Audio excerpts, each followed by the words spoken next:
아이고 요즘 정치판 아주 뜨거워요. 대통령이랑 여당 대표가 독대를 한 해 만에 하면서 아주 나라가 시끄럽네요.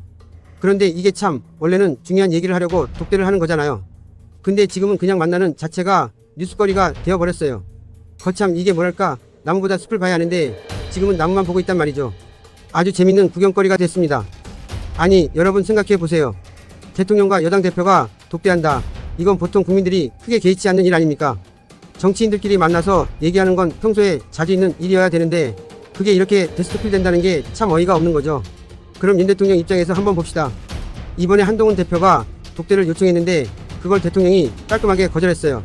물론 공식적인 표현은 지금은 만나기 어렵지만 나중에 만나자 이런 식으로 넘겼습니다. 근데 그 속내는 불편했을 겁니다. 왜냐? 이 독대 요청이 언론에 먼저 흘러나왔거든요. 아 이거 참 문제입니다. 요즘 정치판은 다 언론 플레이를 먼저 해요. 마치 언론에 먼저 띄어서 반응을 보고 결정을 하겠다는 식이죠. 대통령 입장에서는 아니 언론에 흘리고 만나자고 하면 내가 그걸 어떻게 받아들여야 하나 이렇게 생각했을 겁니다. 생각해보면 대통령 입장에서는 그럴 수밖에 없죠. 한동훈 대표가 언론을 이용해 자꾸 이런 식으로 독대 요청을 흘리니까 이거 나한테 덫을 놓는 건가 싶은 생각이 들 수도 있죠. 대통령이 만약 독대를 허락했다면 독대에서 무슨 얘기를 했나 또 언론이 달려들었을 겁니다. 결국 이렇게 되면 할 말도 제대로 못하고 꼬여버리는 거죠. 그리고 더 웃긴 게 뭐냐, 윤 대통령이 이번에 체코를 다녀왔잖아요. 먼저 협상 어쩌고 성과를 막 부각하려고 했는데 한동훈 대표의 독대 이슈 때문에 그게 다 묻혀버린 겁니다. 참 이게 대통령 입장에서는 얼마나 짜증날까요? 체코 가서 고생하며 성과 내고 왔는데 그걸 독대 뉴스가 다 덮어버렸네 이러면서 속이 좀 상했겠죠. 근데 국민들 입장에서는 사실 체코 성과니 뭐니 잘 모릅니다. 솔직히 말해서 체코 원전 계약이 어쩌고 저쩌고 한다고 해서 국민 생활에 당장 큰 영향이 없잖아요. 결국 남는 건 독대가 성사되나 안 되나 이 얘기뿐이에요. 그러니 대통령이 만찬 자리를 잡아놓고 체코 성과를 자랑하려고 했어도 그날 신문 제목은 독대는 없었다로 도배될 거라 이게 참 마음이 복잡했을 겁니다. 뭘 해도 묻히니까 말이죠. 그럼 이제 한동훈 대표 입장도 한번 봐야죠. 한 대표 입장에서 대통령과 독대하는 게 왜 이렇게 중요한 걸까요? 그 이유는 간단해요. 자기 존재감을 확실히 드러내고 싶었던 겁니다. 그동안은 대통령 뒤에서 조용히 있던 것 같았지만 이제는 정치적 색깔을 좀 더 강하게 보여줄 때가 됐다고 느꼈던 거죠. 그래서 독대를 요청한 건데 문제는 그걸 언론에 먼저 흘려버렸다는 겁니다. 사실 독대가 중요한 게 아니잖아요. 독대를 해서 뭘 얻어내느냐가 중요한 거지. 그런데 지금 보면 한동훈 대표는 독대 자체가 목표가 되어버린 것 같아요.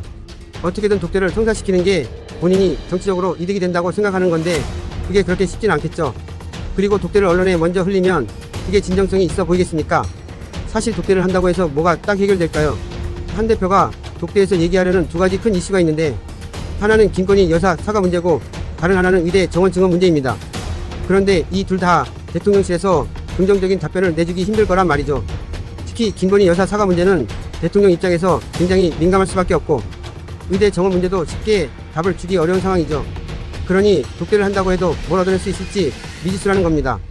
결국 이 독대는 정치적인 게임일 뿐이고 국민들 입장에서는 저 사람들이 왜 자꾸 만나네 마네 하면서 시간 낭비를 하나 이렇게 생각할 수밖에 없어요. 정치라는 게 원래 물 밑에서 잘 조율하고 딱 때가 되면 툭하고 결과를 보여주는 맛이 있어야 하는데 요즘은 언론 플레이가 너무 과해요. 뭔가 일어나기 전에 미리 다 까발려지니까 결과적으로 다 망가져 버립니다. 한동훈 대표도 그렇고 대통령도 그렇고 이제는 좀 진정하고 차근차근 대화로 풀어나가는 게 더 낫지 않겠나 싶습니다. 독대가 중요한 게 아니에요. 독대에서 뭘 얻어내느냐가 중요한 겁니다. 국민들 입장에서는 독대가 중요한 게 아니잖아요. 중요한 건 실질적인 문제 해결이죠. 정치판도 이제는 서로 좀 진정하고 거칠애보다는 실질적인 문제 해결로 가야 하지 않겠습니까? 결국 이 독대 논란은 우리 정치판이 얼마나 보여주기식으로 움직이는지를 보여주는 사건인 것 같습니다. 국민들은 이걸 보면서 참 저 사람들은 왜 저렇게 사소한 걸로 시간 낭비를 하나 하고 있을 겁니다. 정치란 뭐냐? 결과로 보여주는 거 아닙니까? 다음엔 좋은 결과가 나오길 바라면서 여기서 마치겠습니다. 구독과 좋아요는 영상 제작에 큰 힘이 됩니다.